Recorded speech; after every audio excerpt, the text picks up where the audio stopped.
even let's say you wanted to become a free solo climber? Oh yeah, that would be like, you go back to your room and think about what you just said again.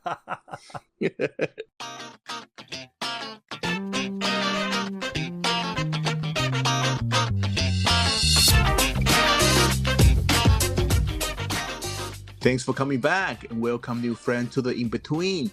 This is the podcast where we share and talk about third culture and cross-cultural experiences. Today, we're going to talk about how culture shapes risk-taking. So relax, grab your drink, get comfortable, and let's dive in.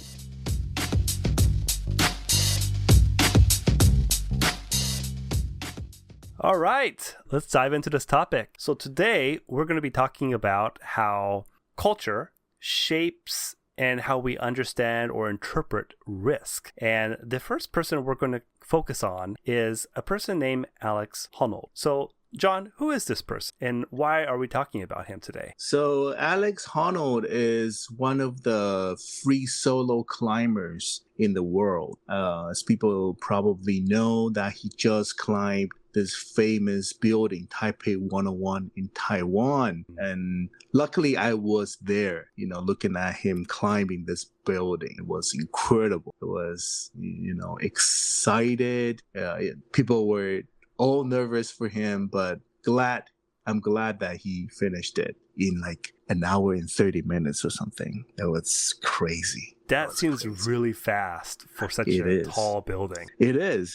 And then because the building structures was quite complex, so it was a little bit difficult for any person to climb on Taipei 101. But he finished in 90 minutes. So, I mean, everybody was in awe, but it was a happy ending.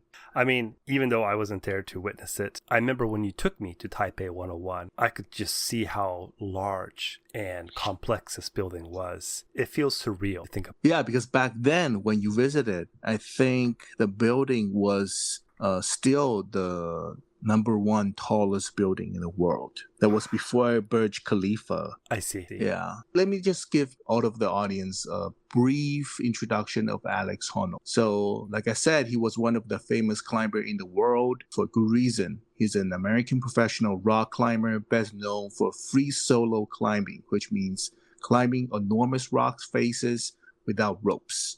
What made Alex Honnold a global name, however, was historic climb of El Capitan in Yosemite. He became the first person ever to free solo this route, and a wall rising roughly 3,000 feet. It was considered one of the most astonishing athletic feats ever achieved, not only in the climbing, but also in any sports. The climb demanded absolute perfection, because there was no rope to catch him if he made even a single mistake. See, that's quite a legacy. Yeah. Yeah, if anybody is interested in his journey of free soloing El Capitan, I think one of the streaming service, the one with the N, and you can check the film's name, Free Solo. Then you can see the whole story about this free solo climbing. So you shared with me a few videos and I've watched them. And in these, he's often described as someone who's fearless. But what we found interesting was that he himself says something interesting about how he perceives risk. And I thought we could maybe jump into this. Right. So he described climbing Taipei 101 or even climbing El Capitan is less risk because you control, or he controls, the variables. I see. I remember that he talked about it being less risky than even drinking and driving, for example. That is actually a really interesting point too, when you first heard about this. Yeah. He's actually right. In what way though? So what he explained was when he controls the risk of climbing those buildings or rocks, that he knows where to go, and then he actually practiced so many times. And I think before he free solo El Capitan, he claimed that he had practiced with ropes and with protection, I think over 60 times or 40 times or something like that. So he knows where to go, and he knows which spot on the building that he's able to go up. He has all the variables control within his ability, within his capability. And then he thinks climbing those rocks or building is actually less risky than drinking and driving because you can't control how risky drinking and driving is. I think like a quick, easy comparison might be for everyone is, let's say you're cooking in the kitchen and you grab a sharp knife and you start cutting some vegetables. Most people wouldn't think twice about it as they understand their ability and know that they control the risk. Yes. The chances of them cutting their finger or something is incredibly low. Yeah, of course. Yeah. And if you have somebody that's drinking and cutting in his kitchen, then you know that it's not, he or she does not have total control of that knife. Right. So it's an interesting concept to have control over risk, right? And you have to weigh, the probability of something might happening, your own skill, and your perception of it. So it's very interesting to kind of think about all this. Yeah, I think it's just different people have a different way of looking at this, but what he said was making sense. And even though what his action was dangerous in many people's eyes, but he actually makes a point over there. Somebody see it as encourage, somebody see it as a passion or human potential, but some people see it as recklessness, selfishness, danger. They all make sense, but as long as he doesn't fall from the building or whatsoever. And of course, no one's wishing, right? So of course, yeah. And kind of focusing on that, like, can you paint us a picture of what it was like being there? What was the crowd's reaction? Was there media? Was there people who were like excited, shocked, nervous? Like, tell us, let us live through. When I was there were, I don't know, like at least 1,000 or 2,000 people around the building already. So as I remember, the event started at 10 o'clock in the morning. And so we got there like around 9:50, 9:45-ish. And it was already hard to go through the people and being like right underneath of Taipei 101. The people was packed from Taipei 101, on the bottom of Taipei 101, all the way to like maybe a block away or something like that. So we luckily went through all the people and got into a pretty good spot right underneath for Taipei 101. You can just see everyone, cheer for him right in the beginning. That's so cool. And so he was sort of hiding behind the van because he was talking to his family, and one of the organizers were like one of the supervisors before he started. But when he walked from the van to the starting point of climbing, just along the way, people were like cheering. People were, pulling for him and just giving him the biggest wish for climbing this, because not only this is the streaming services, the first live streaming on the platform's history. Also, this is the very first, but maybe the last person. I would say probably the last person who can climb Taipei 101. Yeah. I see. Yeah. Yeah. I mean, it's, from my perspective, it looks like a huge liability, right? What if something happens? I just wonder if the reaction from people would be a little bit different depending on where this was, in Taiwan. How might it be back in the States? Or how will this be a conservative country? I'm just kind of curious what the perception of risk would look like based on the culture. I am actually kind of glad that the whole culture and the whole atmosphere about this event is actually quite opening. It's kind of actually quite open about this. For sure, maybe let's say a decade ago, I don't think this such event will be successful developed. It's not even happening in Taiwan, in Taipei. Yeah. So what happened was, I think Alex sent an email to Taipei 101 office about asking if he can climb Taipei 101 10 years ago. That far back? I had no idea. That far back. But sadly, that he got turned down. He got turned down by the board of Taipei 101, 10 years ago. And I think he had tried to send emails from time to time, but he got all turned down until the current board member, the chairman of Taipei 101. And so, because I would say the whole culture in Taiwan, in Taipei, in Taiwan right now, it's a little bit more towards the Western culture now. Okay, so so maybe that shifted a bit. Shift a little bit. So maybe that's why. And of course, for a chairman of the tallest building in Taiwan, I would assume that she wanted to do something, pretty bold.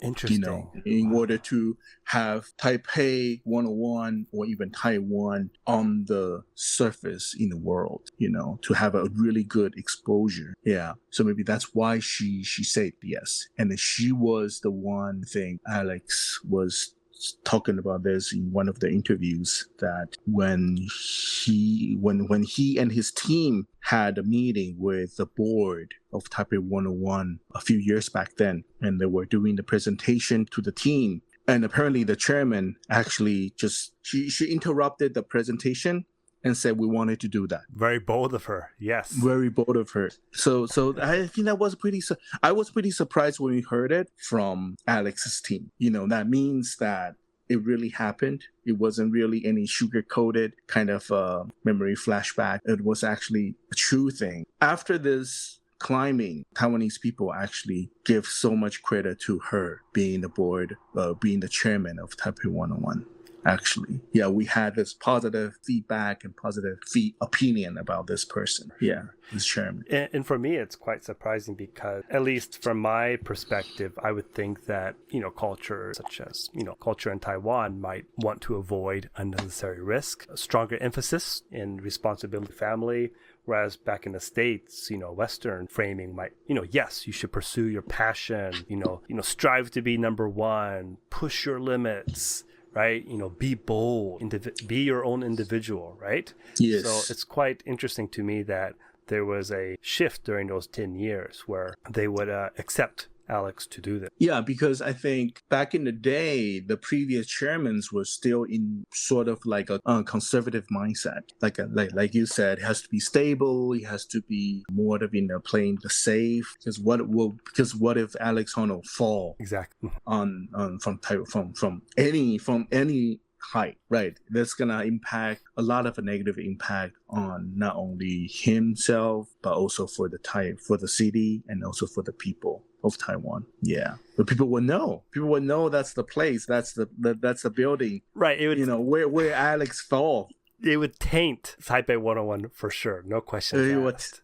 No doubt about it. Yeah. So, but it happened and it was successful. So that's great. Do you think the same climb would be celebrated the same way everywhere else in the world, or would it be different? I would say it would be different, but the only thing I can think of is compare the east side, and west side, because the culture is different, right? Yeah, let's say Alex, grew up in Asia somewhere, right, with a typical conservative family. Do you think his parents would support his career path? Like, would his school friends say the same? Or even I doubt it, though. Yeah, I doubt it. You know about this too. I mean, you lived in Asia, especially Japan, for many years. Right, especially if you have a family, wife, and kids. Mm-hmm. I don't know if it would be seen as irresponsible behavior or if it would be admirable.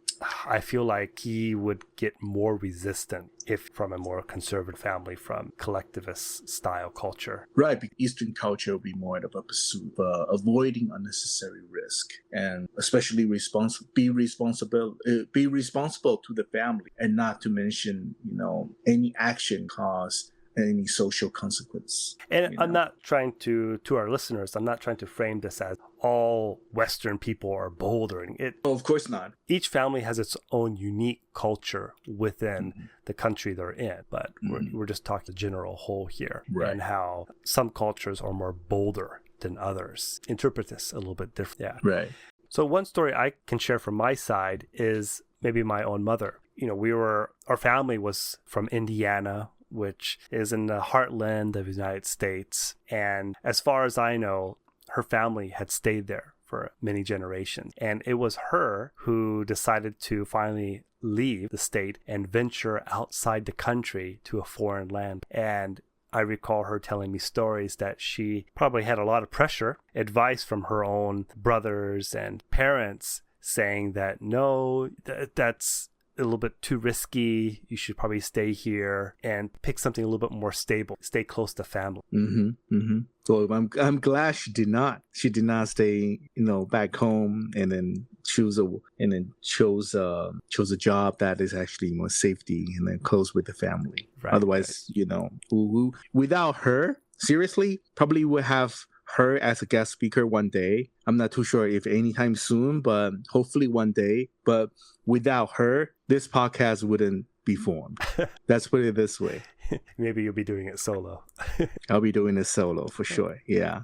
Yeah, because without her moving to Japan, you wouldn't have this, cross-cultural experience without being the TCK in the first place. I would have been a different person. That's for sure. Yeah. Without her taking risks. Yeah. I mean, now you're talking about this.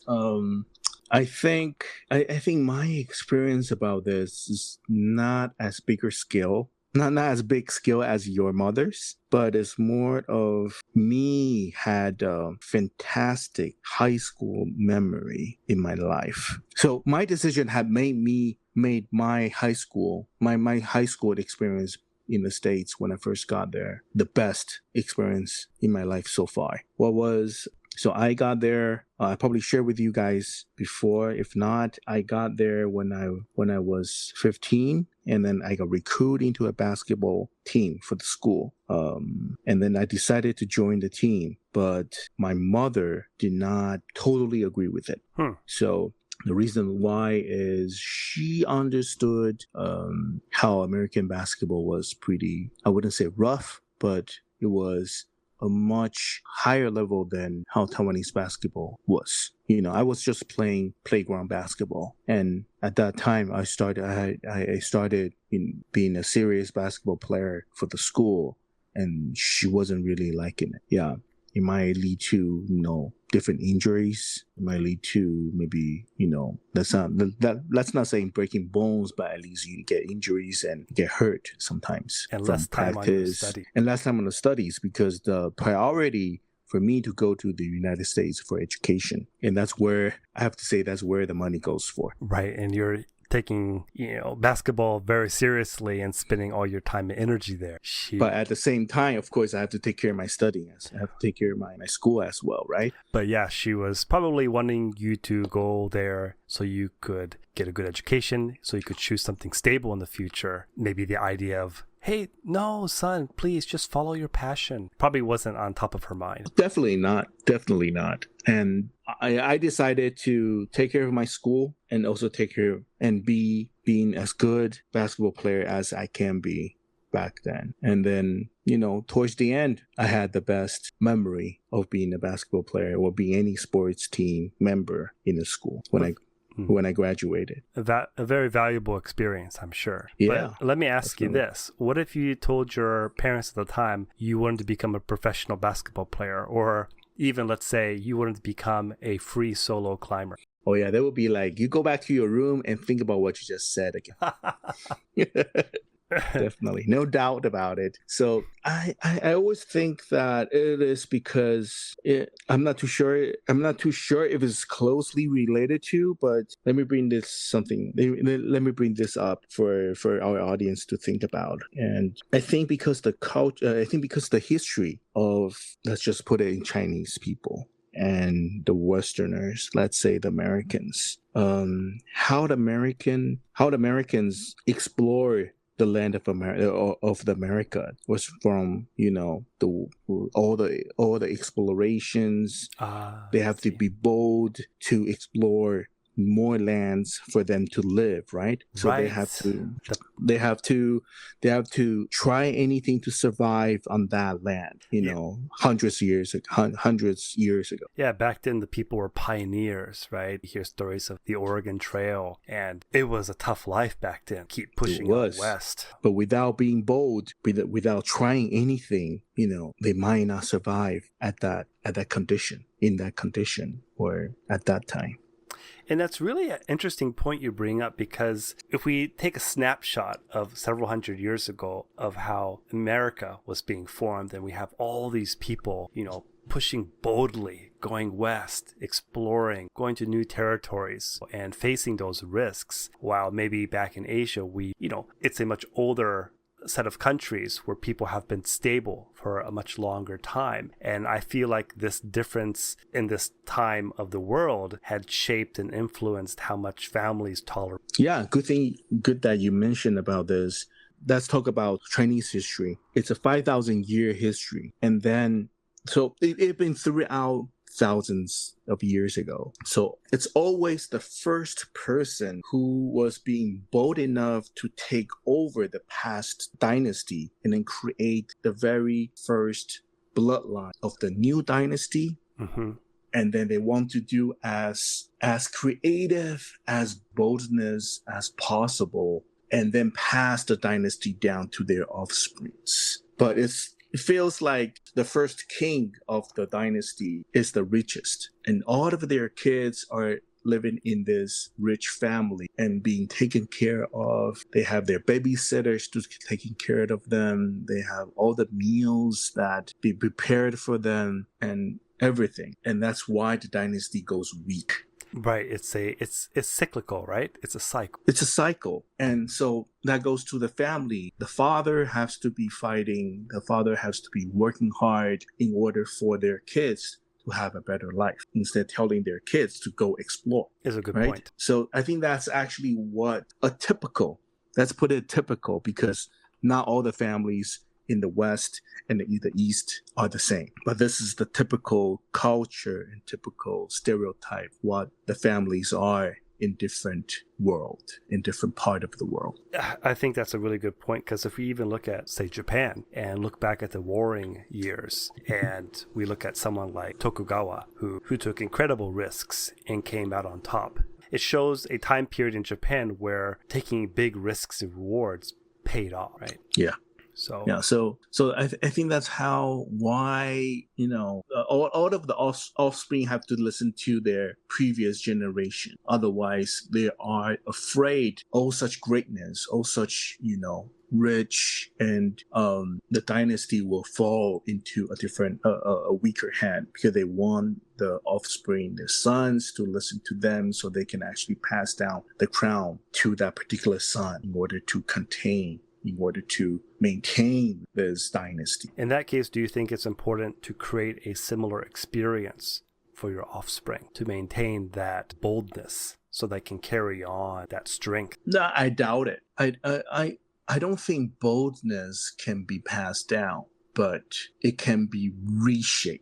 Okay. So the things that you think is bold is not the thing I think is bold. It's not going to be the same. Does it make sense to you? Yeah. The point I'm seeing here is, as long as your parents give you the opportunity to take some risks and not to kind of spoon feed everything to you, your parents shouldn't do everything for you where there is no chance or opportunity for you to make a big decision or risk. Mm-hmm. Every child should have the option to make a decision, and if it's not the best one, that they learn from it and learn to, control their own risk. As Alex said earlier on, for him, climbing Taipei 101 is less risky than drinking and driving because he has complete control over the variables, right? And if your child doesn't have a chance to kind of learn in their own context of life, mm-hmm. then they may be overly cautious instead of trying to move forward. Well, in my perspective, my opinion is, I think the family or the parents should create a boldness practice for their kids. So as an adult, any adult probably already got through some of the things that they should get through in life, talking of experience about risk, experience about if you need to be bold or not in certain condition or situation, and helping and educate your kids to experience the boldness, experience the things that they can learn from, is what I think the parents should guide their kids for. I like that.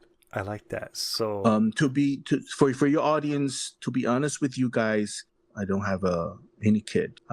But this is what I think a parent should do. Not necessarily means I am right.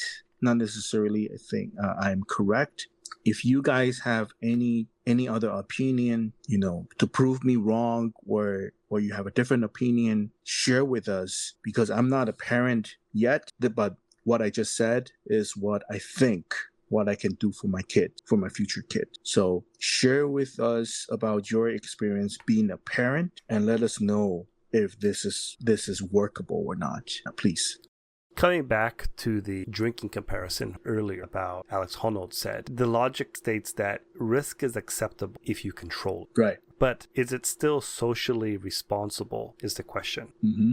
Just because you can control it, because you know your limitations, is it still socially responsible to your family because every situation is different? Something that I think everyone can think about when they are embarking on something that may be considered risky. Not a question to be answered right now, but just something thought about. Right.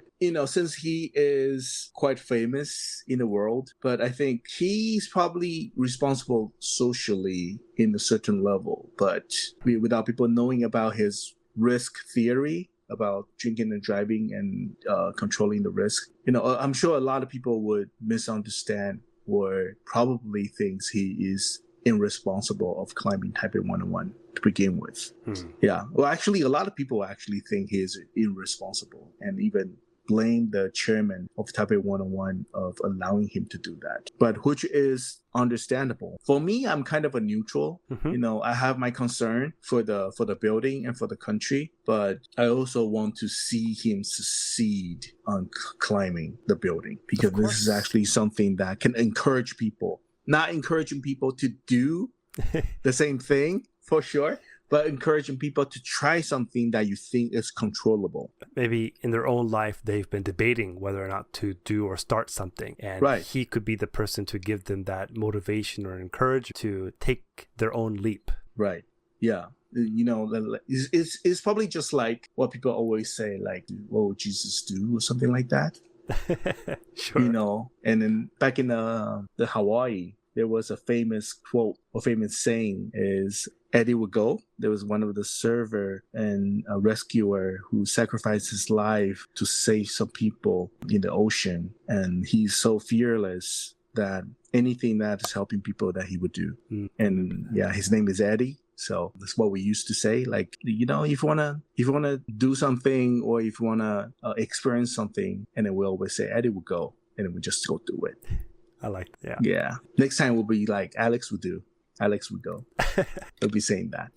All right, I want to shift gears here, kind of explore the question, does culture shape whether risk is seen as personal or social? And what I mean by this is that in some cultures, risk can be considered as something that affects the entire family. And the specific example I want to bring is Japan, the incidents that happen on the train line. So in Japan, since I live in Tokyo, this happens, it's not uncommon, but some people who may be severely depressed may decide to jump in front of a train. I know it's kind of a heavy topic, but it does happen. Yeah. And as you might assume, it causes significant delays for hundreds of thousands of people. And the delaying time can be like up to an hour, right?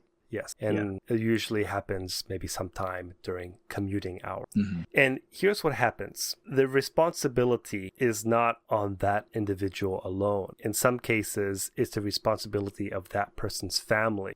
Not only the damages it causes, but the amount of financial loss caused. And some people might think, why would the family be responsible when it was that individual choice to end their life? But then we have to come back to the idea that sometimes risk is not only about the individual, but it's about social responsibility. I think that this happens especially in Asian countries, because you bring out something really good, that in Chinese family, people always think that you cannot do anything that to shame the family. Like in Japan, if a person that jumped and hit by the train on the rail, that he or she brought the shame to the family. because that is actually cause troubles, not to the society, but also to the family, because they have to take care of everything after he or she died. Yeah. And I know it's a controversial point. And sure, we can say and ask, why didn't the family do more to stop him or her from doing that? Why didn't they pay more attention to them? But it's complicated, right? Maybe they tried, but just couldn't, or maybe that person was refusing help. So it's a very difficult kind of area to dive into, right? It might not be the case every time, but it can happen where the family is responsible, and it's a very difficult situation to deal with from all sides. Let's step away from the heavy topic, and and I want to ask you personally, how do you interpret risk? Do you see it more as an individual or more of a family decision? I think I would see it more individual, to be honest with you. I take risk as a challenge. I would take good risk as a challenge. So if anything's unethical, I wouldn't see it as a challenge. I think taking a challenge, that means you have a certain growth in your life after you challenge it. That's risky for sure, but like what Alex said, if you control the risk or you control what you're capable of, I think any challenge can be a good risk. Any challenge can be a good risk. Like I said, when I was playing basketball for the school, I just need to be careful of protecting myself and not to bump into anybody heavily when I practice or playing the game. That is a controllable risk that I can take within my capability, then surely that I got hurt, I sprained my ankle, I got hit on the lips or whatsoever, I got a few stitches on my face and my lips in the past, but that's all something that is not life-threatening, and so I see those risk as a good risk, because at the end that actually highlighted my high school life so far. That's the risk I can take. So I think it's all individuals, and of course I make my parents worry, and of course they'll be worried on the other side of the ocean, but that's something that I can, that's what How about you? I think for me, I tend to think that I'm a bold risk taker as an individual, but I know it's not. You got passed down from your mom, I guess. Perhaps, and through the behavior of what I see my parents doing. Okay. Even my own father has taken a significant amount of risks in terms of his own career. Yeah, but he had done a lot of different things. Yeah.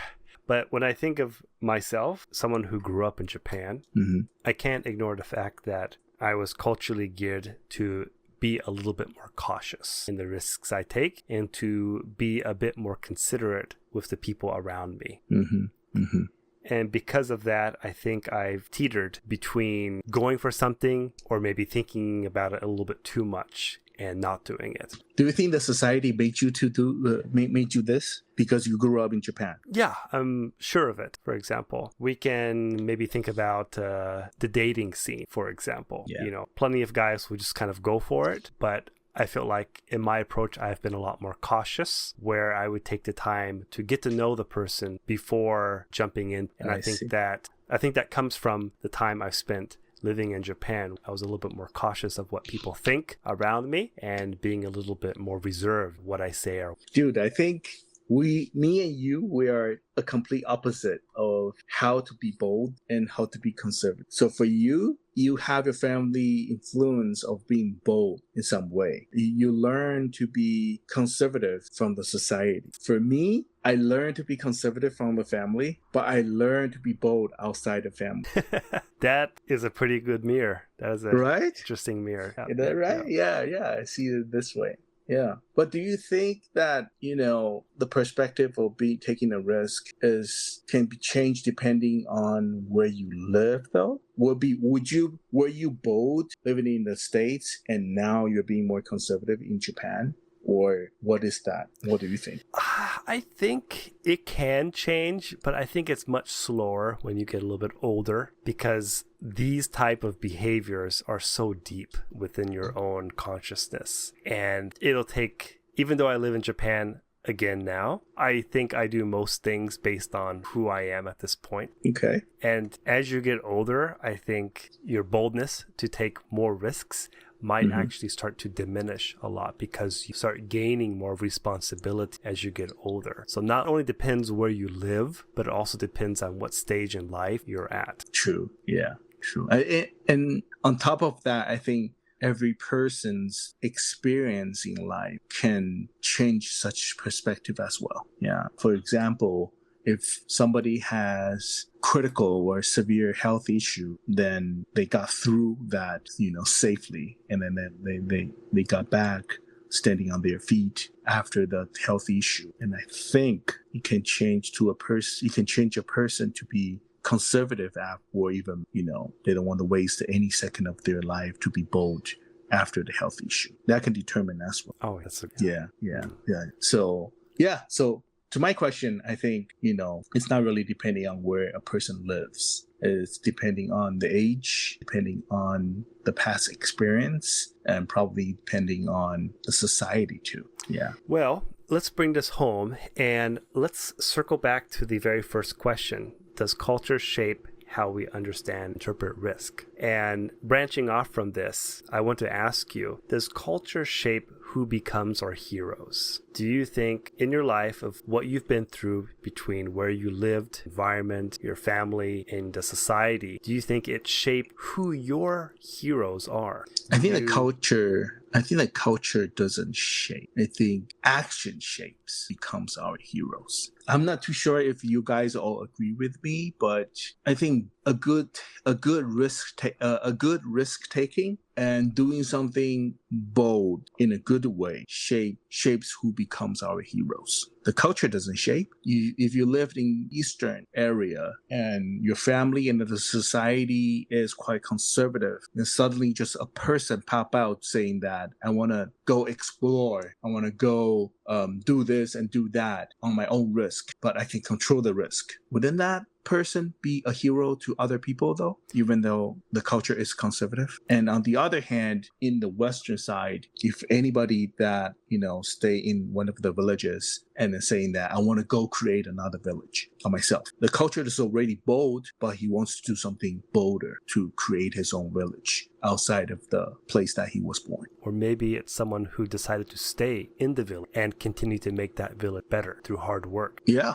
I mean, so in my opinion, I think action shapes who become our heroes. Yeah, culture doesn't. Do you think culture shapes who become our hero, though? I think culture can shape what the person does, but ultimately, as you said, it's what the person does that shapes whether or not they're a hero in our mind. Okay. The type of actions we value and what we see in them. Right, because the person who did such thing can give other people an image, or and I would say not foresee, but can give other people like a goal where they can go, right? They can, whatever they can achieve, because that particular person is achieving it or had achieved it. Exactly, yeah. Not all heroes wear capes. For a daughter, maybe her father who goes to work every day for 10 hours to support her and her life, her hero. Right. Yeah, I remember that. I think Magic Johnson, the former basketball player in NBA, he said his father had working for General Motors for 30 years without taking any day off, and for him, that's his model. For Magic, that's his model. His dad is his model, that to dedicate his work and working his butt off was something that he was looking forward to. That's how Magic becomes a billionaire right now, right? Right. He saw his parent work hard and persevere. Right. Yeah. And, some of us might look at that and be like, there was no risk there, but that doesn't matter, right? We find our own hero in different ways. Yeah. I mean, heroes not like how we see it on screens in movies or dramas, but we have all our own heroes. They've probably been through a lot of different difficulties. I'm sure when Alex climbed up Taipei 101, he had to conquer a lot of things that we didn't see and we did not experience for sure. The mental battles. But mental battles and all the planning and all the uncomfortable that he has been through. What we saw on the screen of the live stream on the streaming surface was just probably the tip of iceberg what he has been through. That's for sure. Yeah, even though we cheer for him, we pull for him, but he has to go through a lot of things, right at the spot when he climbed it. Yeah.